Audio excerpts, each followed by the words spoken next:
Sa pamamagitan ng TESDA Skills Passport mobile application, may all-in-one na digital platform na tayo.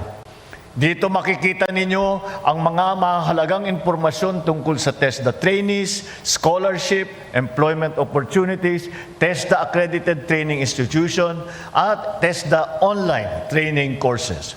Higit isang linggo mula nang i-anunsyo ang pagkakaroon ng diverticulitis o pamamaga ng isang bahagi ng kanyang large intestine, muli ay personal nang nakadalo si Pangulong Ferdinand Marcos Jr.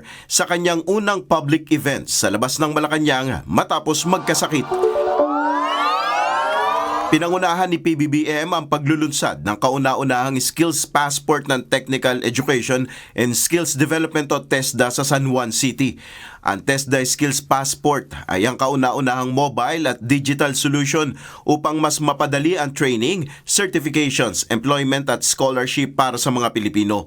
Nakapaloob sa naturang skills passport ang digital record ng isang scholar ng TESDA gaya ng national certificates o NCs at mga nakumpletong training. Makikita rin dito ang mga trabahong maaaring mapasukan, online courses o programs ng TESDA at scholarship na inaalok ng ahensya. Ayon kay Pangulong Marcos, pagtutuunan ng pansin ng kanyang administrasyon ang pagdaragdag ng kaalaman at kakayahan ng mga naghahanap ng oportunidad. Palalakasin din namin ang pagsulong ng skills development ng bawat mamamayang Pilipino. Kaya sa ating mga kabataan, TESDA Scholar at sa lahat ng gustong matuto ng mga panibagong mga skills, inaanyayahan ko kayo subukan at gamitin ang TESDA Skills Passport mobile app.